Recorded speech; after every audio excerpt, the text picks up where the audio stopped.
চেনো না সাধন মজুমদার, এই বেজ্জতির বদলা আমি নেবই, সেটা আজ হোক কিংবা 10 বছর পরেই হোক।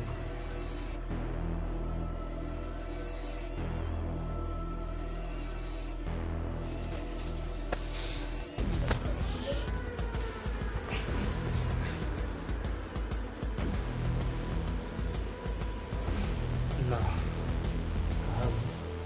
বাক্সটায় কি আছে তা খুলে দেখতে হবে।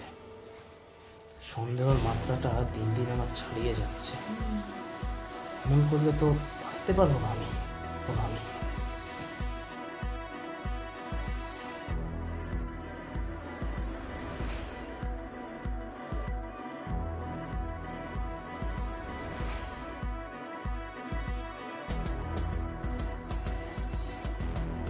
নৃশংস খুন হয়েছে। হ্যাঁ, ওখানে তো আমি আগে ভাড়া থাকি। একদম সৌজন্য আপনাকে মুন্ডু খোঁচা ঘর থেকে মুড়ো আলাদা করে দিয়েছে। কি বলছেন?